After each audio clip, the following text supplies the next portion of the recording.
Hello everyone, welcome back in AK nursing classes. मैं हूं आपका दोस्त अशोक सोनगरा। तो दोस्तों, आप कैसे हैं? उम्मीद करते हैं आप लोग बहुत अच्छे होंगे। तो आज का जो इम्पोर्टेंट टॉपिक है अपना, वो है मंकी पॉक्स। अब मंकी पॉक्स कोविड 19 में, कोविड 19 के बारे में आपने सब लोगों ने सुना होगा। कोविड 19 एक महामारी, पूरे संसार के अंदर एक महामारी का रूप लिया था।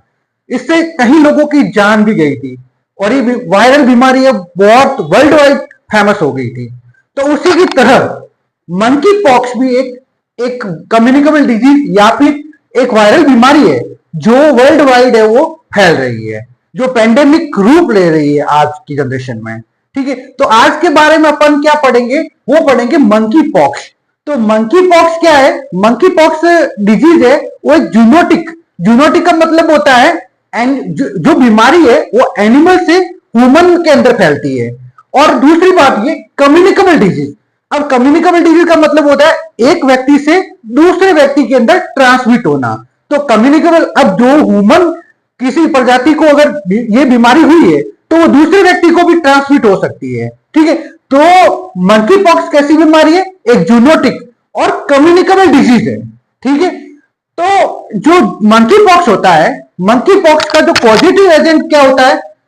पॉजिटिव एजेंट जो होता है वो ऑर्थोपॉक्स वायरस की फैमिली होती है, जो डीएनए वायरस होते हैं। ठीक है ना, उसको उसके अंदर जो पॉजिटिव एजेंट होता है वो होता है वेरियोला वायरस। कौन सा होता है? वेरियोला वायरस, जो कौन सी फैमिली करेगा? ऑर्थोपॉक्स फैमिली का रहेगा। ठीक है, और जो मंकी पॉक्स का जो सर्वप्रथम जो केस मिला था वो अफ्रीकन जंगल के अंदर, मतलब अफ्रीकन जो फॉरेस्ट है उसी के अंदर सबसे पहले 1970 के अंदर ये पहला केस है वो मिला था। ठीक है, कब मिला था? 1970 के अंदर मिला था। और अफ्रीकन फॉरेस्ट, जो अफ्रीकी जो जंगल है उसके अंदर सबसे पहले वो मंकी का केस है, वो मंकी पॉक्स का केस है वो मिला था अपने को। ठीक है, अब उसी बात ये अफ्रीकन फॉरेस्ट के अंदर जब ये 1970 को जो केस मिला था पहला, उसके बाद धीरे धीरे धीरे क्या है, मंकी पॉक्स के केस है वो धीरे धीरे बढ़ते गए। ठीक है, तो ये जो मंकी पॉक्स जो बीमारी है वो धीरे धीरे इतनी फैल गई कि 116 कंट्री उससे अफेक्ट हो गई। और कम से कम, ज्यादा से ज्यादा, मतलब उसके अंदर 1 लाख केस है वो प्रेजेंट हुए। कितने? 1 लाख। और कितनी कंट्री को अफेक्ट किया? 116 कंट्री, 116 देश को उसने अफेक्ट किया। तो दिनांक 23 जुलाई 2022 को डब्ल्यूएचओ के डायरेक्टर ने उसको पब्लिक हेल्थ इमरजेंसी घोषित कर दिया गया। कब किया गया? 23 जुलाई 2022 को डब्ल्यूएचओ के डायरेक्टर के द्वारा इसको पब्लिक हेल्थ इमरजेंसी घोषित किया गया। किसको? मंकी पॉक्स बीमारी को। ठीक है, अब धीरे धीरे क्या है कि मंकी पॉक्स के धीरे केस कम होते गए।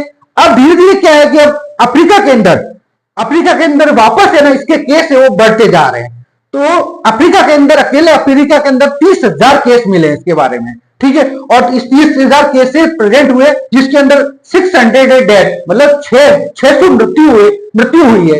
तो ये धीरे धीरे केस क्या है, अफ्रीका से उसके आसपास जो महाद्वीप है उसके अंदर भी धीरे धीरे जो केसेस है वो प्रेजेंट हो रहे हैं। मतलब ये बीमारी है वो अपना महामारी का रूप ले रही है। तो दिनांक 14 अगस्त 2024 को डब्ल्यूएचओ के डायरेक्टर ने इसको मंकी पॉक्स जो बीमारी है उसको ग्लोबल इमरजेंसी घोषित कर दिया गया। कब किया गया? 14 अगस्त 2024 को डब्ल्यूएचओ के डायरेक्टर के द्वारा मंकी पॉक्स जो बीमारी है उसको पेंडेमिक घोषित किया गया। जो कोविड 19 को एक पेंडेमिक घोषित किया गया था डब्ल्यूएचओ के डायरेक्टर के द्वारा, उसी प्रकार जो मंकी पॉक्स जो बीमारी है उसको भी एक पेंडेमिक रूप घोषित किया गया। कब घोषित किया गया? 14 अगस्त 2024 को। क्यों किया गया? क्योंकि इसके वर्तमान में जो केसेस है वो बहुत ज्यादा प्रेजेंट हो रहे हैं और कहीं कंट्री को वो अफेक्ट करते जा रहे हैं। ठीक है, क्योंकि अफ्रीका के अंदर 30,000 केस मिले थे जिसके अंदर 600 डेथ है वो प्रेजेंट हुई थी। तो नेक्स्ट होता है अपना मोड ऑफ ट्रांसमिशन। जो मंकी पॉक्स की बीमारी है वो किस प्रकार फैलती है? ठीक है, तो सबसे फर्स्ट वन होता है close contact with infected animal to person. ठीक है, अब जो मंकी होता है, मंकी क्या है? इन्फेक्टेड है, उससे अगर डायरेक्ट कांटेक्ट हो जाता है ह्यूमन का या मनुष्य का, तो उससे भी क्या हो सकती है? डिजीज वो ट्रांसमिट हो सकती है। ठीक है, इन्फेक्टेड एनिमल, इन्फेक्टेड एनिमल अपन यहाँ पे पढ़ते हैं मंकी पॉक्स के बारे में। तो मंकी जो इन्फेक्टेड होता है उसके क्लोज कांटेक्ट में आने से ये इन्फेक्शन है या वायरस है एक एनिमल से दूसरे ह्यूमन के अंदर फैल सकती है, ठीक है। उसी प्रकार कंटामिनेटेड मटेरियल विद वायरस, ठीक है। अब जो इन्फेक्टेड एनिमल है या इन्फेक्टेड जो मंकी है उसके जो कांटेक्ट में जो कोई मटेरियल आया है तो वायरस उसके कांटेक्ट में आ गया, उसके टच में आ गया, और कोई ह्यूमन है उस जो आर्टिकल है जो वायरस से क्षतिग्रस्त है उसके कांटेक्ट में आता है तो वायरस क्या होगा, उससे ट्रांसमिट हो जाएगा, ठीक है। तो मतलब जो इन्फेक्टेड एनिमल है उसके कांटेक्ट में जो आर्टिकल आए हैं, जो आर्टिकल आए उससे ह्यूमन कांटेक्ट में आ जाता है तो ये डिजीज है वो ट्रांसमिट हो सकती है, ठीक है। और तीसरा वो होता है transmitted by infected lesion, saliva, ulcers, ठीक है। अब जो ह्यूमन को जो इन्फेक्टेड जो ह्यूमन को अगर ये बीमारी हुई है मनुष्य को जो, और उसके अंदर जो लीशंस बने, जो इन्फेक्टेड लीशन होंगे और उसका सलाइवा है उसके अंदर कोई दूसरा मनुष्य अगर कांटेक्ट में आता है तो ये बीमारी क्या है वो ट्रांसफर हो सकती है, ठीक है। तो ये अपन मोड ऑफ ट्रांसमिशन होता है। मोड ऑफ ट्रांसमिशन के बारे में अपन अध्ययन किया कि सबसे पहला close contact with infected animal to person, ठीक है। और सेकंड वन मैंने पढ़ा कंटामिनेटेड मटेरियल विद वायरस, ठीक है। और थर्ड वन अपने पढ़ा ट्रांसमिटेड बाय इन्फेक्टेड लीशन और सलाइवा, एल्जर्स, ठीक है।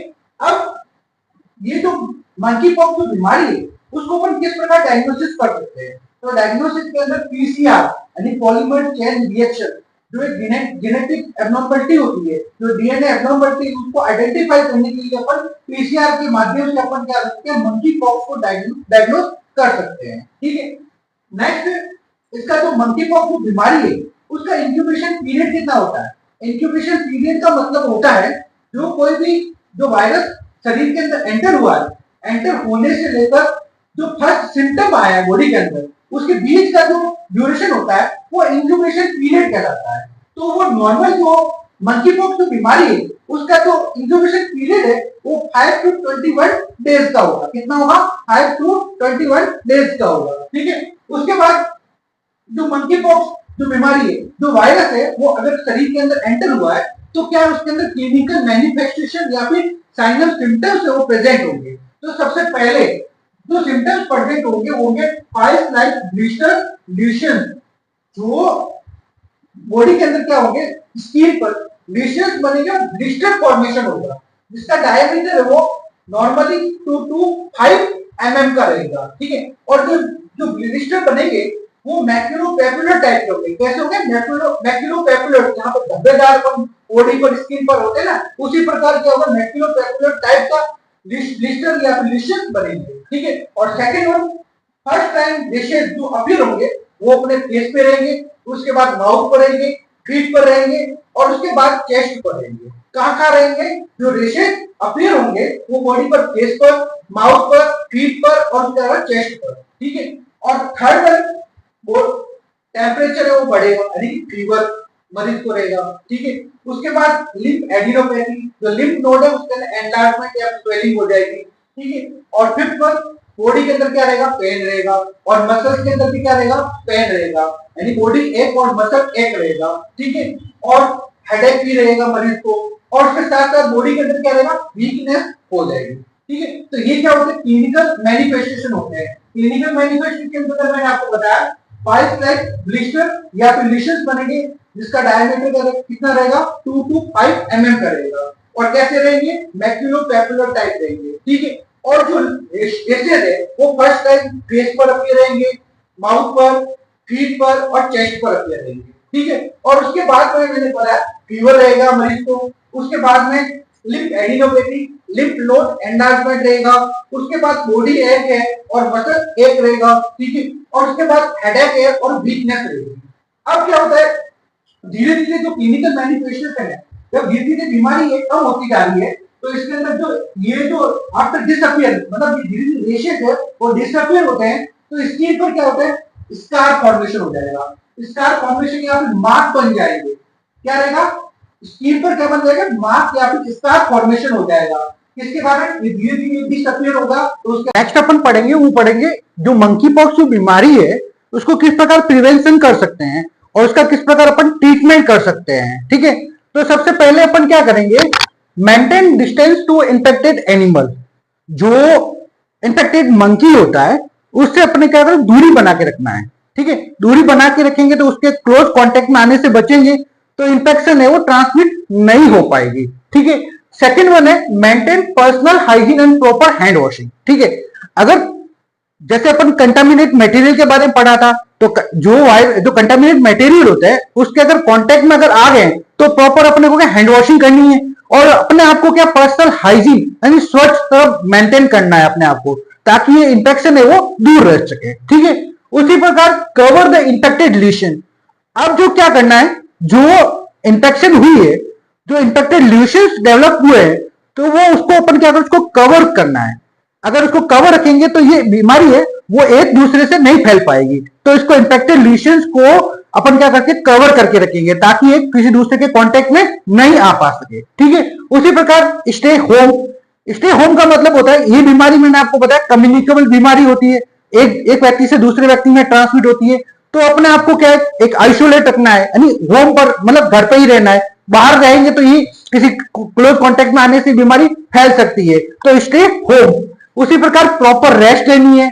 प्रॉपर अगर कोई इंफेक्टेड मनुष्य किसी क्लोज इंफेक्टेड मंकी पॉक्स बीमारी हो गई है तो उसको प्रॉपर क्या है, रेस्ट जरूरी है, प्रॉपर बेड रेस्ट होना जरूरी होता है। उसी प्रकार प्लेंटी ऑफ फ्लूइड्स, क्योंकि अगर फीवर हुआ है तो फीवर से क्या इलेक्ट्रोलाइट इम्बैलेंस हो सकता है, तो बॉडी के अंदर प्लेंटी ऑफ फ्लूइड और जूस भी लेना आवश्यक होता है, बहुत मात्रा में पानी लेना और जूस भी लेना होगा ताकि फ्लूइड एंड इलेक्ट्रोलाइट बैलेंस को अपन मेंटेन कर सकते हैं। उसी प्रकार ओट मील बाथ, जो दलिया होता है उसी को अपन दलिया के द्वारा पानी में डालकर ल्यूकवार्म वाटर में डालकर अपन क्या कर सकते हैं, उसके अंदर बाथ ले सकते हैं ताकि जो इचिंग हो रही है, खुजली हो रही है, उसको अपन क्या कर सकते हैं, प्रिवेंट कर सकते हैं। ठीक है, उसका उसी प्रकार सिम्टोमेटिक मैनेजमेंट अपन प्रोवाइड कर सकते हैं। अगर उसको पेन हो रहा है तो सॉरी फीवर हो रहा है तो एंटीपायरेटिक है, अगर पेन हो रहा है तो एनाल्जेसिक अपन प्रोवाइड करेंगे। और उसी प्रकार अब ये वायरल बीमारी है तो वायरल के कारण हुई है, वायरस के कारण हुई थी, तो एंटी वायरल मेडिकेशन देंगे जिसके अंदर अपन टोकोनिमल एक ड्रग्स होती है जो अपन प्रोवाइड कर सकते हैं। ठीक है, और उसी प्रकार जो ये मैंने बताया ऑर्थोपॉक्स वायरस फैमिली का होता है। ठीक है, तो स्मॉल पॉक्स है, काउ पॉक्स है, ये बीमारी इसी के अंतर्गत आती है, तो अपन इसके अंदर क्या करते हैं, वैक्सीन प्रोवाइड कर सकते हैं। स्मॉल पॉक्स नाम का एक वैक्सीन है वो सबक्यूटेनियसली इंट्रोड्यूस किया जाता है, तो वो भी इसके अंदर मंकी पॉक्स के अंदर अपन प्रोवाइड कर सकते हैं। और उसी प्रकार जब ये बीमारी हो गई है तो अपन को अपने आप को आइसोलेट रखना पड़ेगा, क्योंकि एक महामारी का रूप ले रही है, तो इसको कम्युनिकेबल होने से बचाने के लिए अपन क्या कर सकते हैं, अपने आइसोलेट होना बहुत जरूरी होता है। तो ये क्या होता है कि प्रिवेंशन या फिर ट्रीटमेंट अपन मंकी पॉक्स के अंदर प्रोवाइड कर सकते हैं। कौन कौन से, maintain distance to infected animals, ठीक है, और second one maintain personal hygiene and proper hand washing. उसी के बाद third one cover the infected lesions, stay home, and fourth one proper rest, and fifth one plenty of fluids provide करेंगे, और six one ओट मील बात देंगे ताकि अपन etching को prevent कर सकते हैं। ठीक है, और उसी पर एंटीपायरेटिक है और एनाल्जेसिक मेडिकेशन प्रोवाइड करेंगे, उसी पर एंटीवायरल मेडिकेशन प्रोवाइड करेंगे, और स्मॉल पॉक्स वैक्सीन भी हम इंट्रोड्यूस कर सकते हैं। ठीक है, और आइसोलेशन है वो प्रोवाइड कर सकते हैं। ठीक है, तो ये आज का टॉपिक अपन यहीं पे कंप्लीट होता है। इसी तरह के इंटरेस्टिंग टॉपिक पाने के लिए please like and subscribe my YouTube channel. जय हिंद।